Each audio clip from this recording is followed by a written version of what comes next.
Et bonjour à tous et bienvenue sur la chaîne des browsers. Aujourd'hui c'est Cédric et aujourd'hui on va se retrouver pour pouvoir ouvrir ensemble un kit d'AP. Alors avant ça je tenais à vous montrer ce magnifique playmat, donc chasseur TIE du jeu Star Wars Unlimited. Donc on remercie Asmodée pour nous avoir envoyé ce magnifique playmat afin de pouvoir vous le montrer et ainsi avoir un super fond pour notre présentation. Et nous remercions également Asmodée pour ce magnifique kit d'AP qui va nous permettre de vous proposer du contenu. Donc ça y est, aujourd'hui nous sommes le vendredi 1er mars et donc le jeu sort enfin en avant-première et on va voir ensemble comment est-ce qu'on peut builder efficacement un deck d'AP.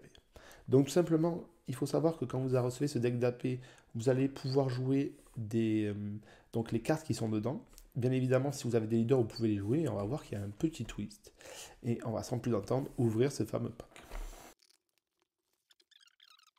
Le kit est ouvert et maintenant on va pouvoir voir ce qu'il y a dans ce petit pack.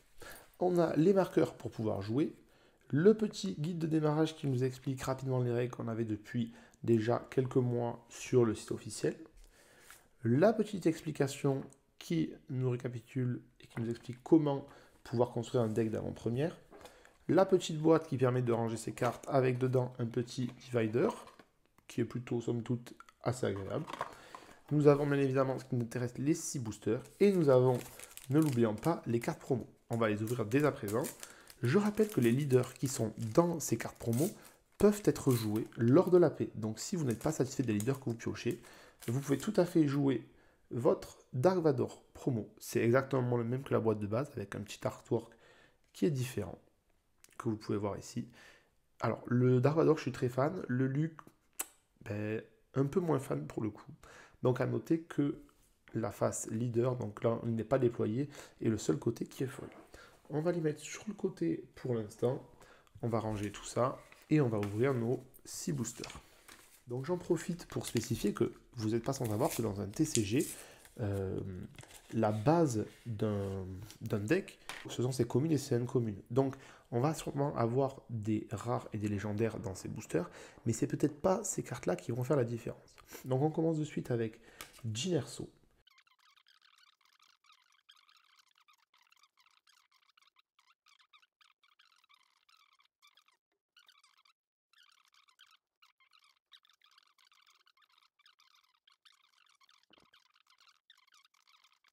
Donc pour l'instant, on a eu un premier booster, un super premier booster avec de relativement bonnes cartes de manière solo.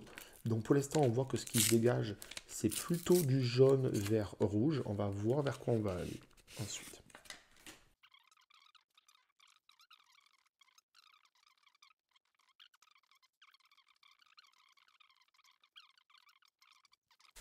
Je rappelle que le prix de cartes, il faut que vous ayez un deck de minimum 30 cartes, mais vous pouvez aller au-delà. Vous pouvez mettre 35 cartes si ça vous plaît.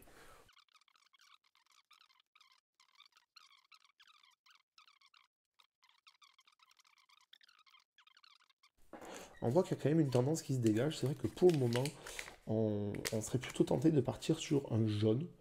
Et je serais tenté de partir plutôt sur du jaune rouge ou du jaune vert, à voir après ce qui va arriver.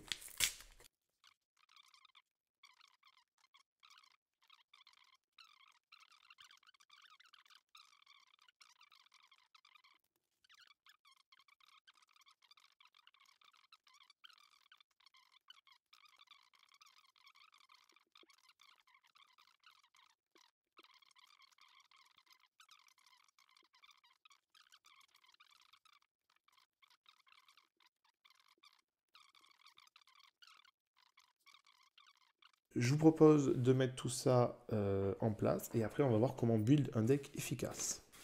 Ok, donc à présent qu'on a fait le tri des cartes, on se rend compte donc des cartes bleues, vertes, rouges et jaunes. On se rend compte également des cartes héroïsme et des cartes infamie. Donc déjà, on a sélectionné quelques leaders, on a sélectionné les 5 qui sont en haut, on met de côté Empereur Palpatine et G88 qui sont bien trop spécifiques à jouer. Ensuite, on va regarder un petit peu l'intrinsèquement ce qu'on peut jouer. On se rend compte que bleu, ça risque d'être compliqué et que lui va avoir un apport qui sera compliqué. Là, on pourrait être tenté de se dire on va prioriser Jyn, Boba ou Sabine pour l'action qui est gratuite. Et Boba permettrait d'attaquer avec un certain momentum. Mais on a également Dark Vador qui nous amène donc le fait de pouvoir mettre un dégât sur une unité, donc d'aller ping pour les shields, d'aller ping pour le dégât qui manque, et également de mettre un dégât à une base. Donc ici, on se rend compte qu'au niveau de l'infamie, on est bien plus représenté qu'au niveau de l'héroïsme. Également au niveau des cartes qui sont plus intéressantes. Ce qui me fait me porter sur le fait suivant. On sait que la représentation des cartes terrestres est bien plus importante que les cartes spatiales. Or, en vert, on a ici des cartes très compliquées à gérer pour l'adversaire en termes de spatial, avec le Destroyer stellaire et le Relentless, qui lorsqu'ils seront sortis, seront quasiment assurés de mettre d'énormes dégâts à votre adversaire. Nous avons également beaucoup de cartes spatiales avec le V-Wing en patrouille, le Star Viper du consortium, ainsi que la navette en première ligne. Donc ici, on voit que le vert peut nous apporter l'avantage spatial. Donc on est quasiment sûr, au niveau des bases, d'aller plutôt sur une base verte. Maintenant, on va se poser la question. Est-ce qu'on souhaite privilégier les cartes rouges, avec ouvrir le feu, bombardement, compétences d'infiltrateur pour suivre le combat, etc. Donc qui va avoir un côté un petit peu plus aggro, avec également la présence de l'Empereur Palpatine qui est monstrueux dans ce format, puisqu'il va apporter un impact immédiat sur le board. Ou est-ce qu'on va plutôt privilégier les cartes jaunes et donc la ruse, sachant que cela risque d'être assez compliqué. Pour ma part, je pense que le choix ici le plus optimal serait de partir sur un rouge. Donc pour ma part, je vais mettre Jyn Erso et Boba ainsi que Sabine de côté. On se retrouve immédiatement pour voir un petit peu le tri que l'on va faire. Ok, maintenant nous sommes dans cette configuration. Nous allons avoir notre Dark Vador et le centre de commandement. Donc déjà, nous allons retirer les cartes ici que nous avons en héroïsme, même si nous pourrions les jouer comme le répartiteur de l'Alliance, mais il y a de fortes chances qu'il soit focus pour votre adversaire ici, et le coup de 3 ferait que votre adversaire vous empêcherait de profiter de son action. Donc on va retirer ces cartes, et on va voir le nombre de cartes qui nous restent. Ici, au niveau des cartes infamie et commandement, nous allons garder le Destroyer, qui a un énorme impact et qui permet de donner sentinelle à l'unité pour pouvoir temporiser. Le Relentless, évidemment, pour pouvoir terminer si jamais on arrive aux 9 ressources. Le Général Tagui, on va voir pourquoi est-ce qu'on va le garder. Le technicien du super laser nous permettrait de ramper pour aller plus rapidement dans nos unités. On va de suite aller regarder combien de soldats nous avons dans le deck. Donc ici, nous constatons que nous avons un soldat. Nous constatons que nous en avons un autre. Encore un.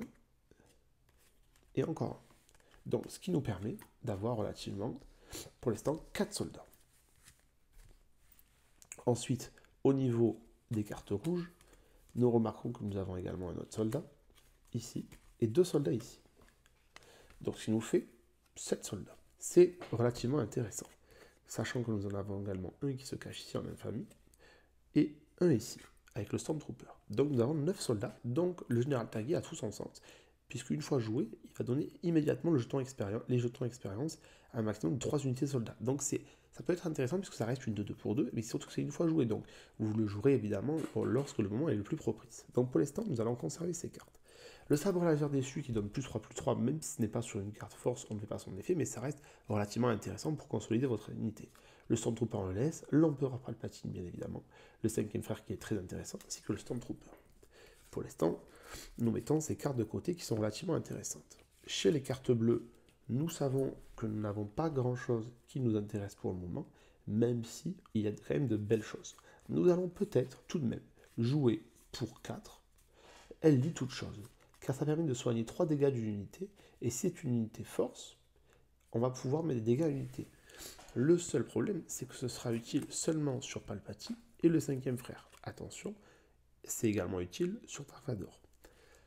Pour 4, c'est un pari risqué, donc nous allons le mettre de côté car nous pouvons potentiellement la rajouter, nous allons voir où en est notre deck.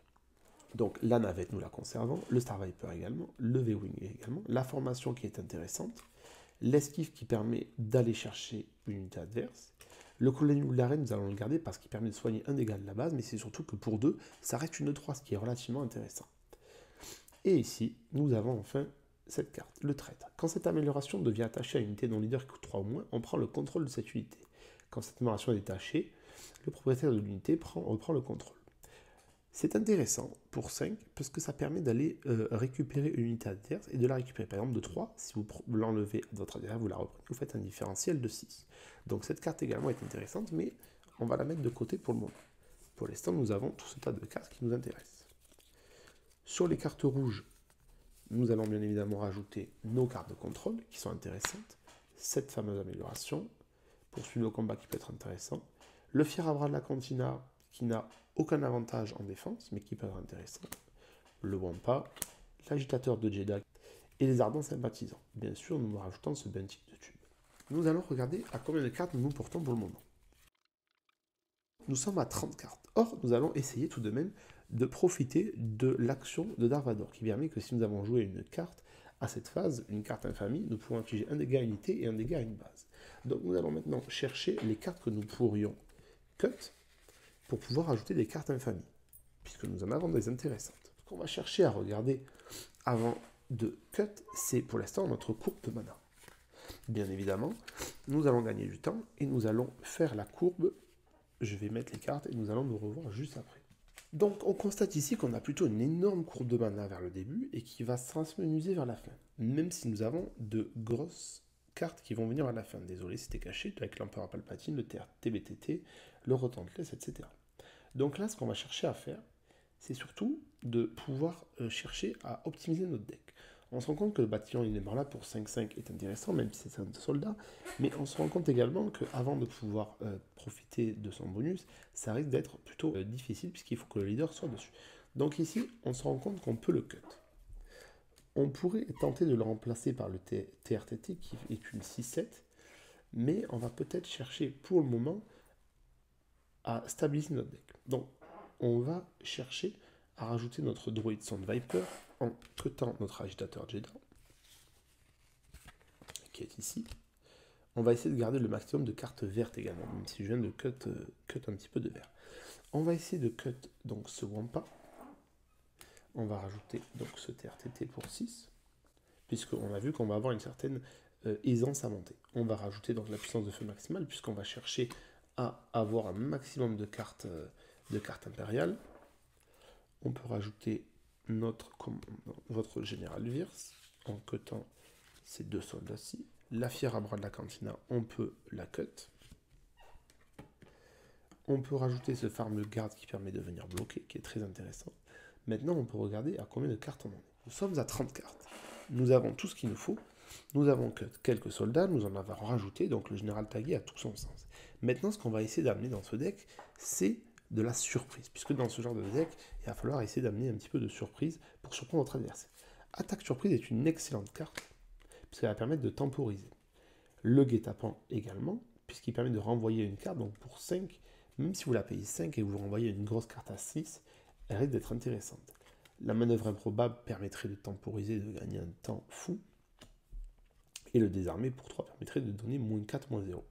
Donc ces cartes-là vont avoir un effet de surprise. Je rappelle que c'est un minimum les 30 cartes, vous pouvez en avoir plus. Ici, forcément, si on rajoute des cartes, on va baisser notre probabilité de pouvoir attraper les cartes qu'il nous faut, essentiellement les soldats et les cartes impériales. Alors, bien évidemment que le général Wirth, ce serait plus optimal d'en avoir 3. Mais ici, on n'a qu'un et on va essayer de l'optimiser. Le trade qui est vraiment cher ne va pas m'intéresser. Il y a des gens qui pourraient trouver que c'est intéressant. Moi, je préfère le cut pour mettre des cartes qui vont être plus surprenantes. Elle dit toute chose, on pourrait se dire que c'est intéressant, puisqu'elle va aller sur le 5e frère ou le Palpatine.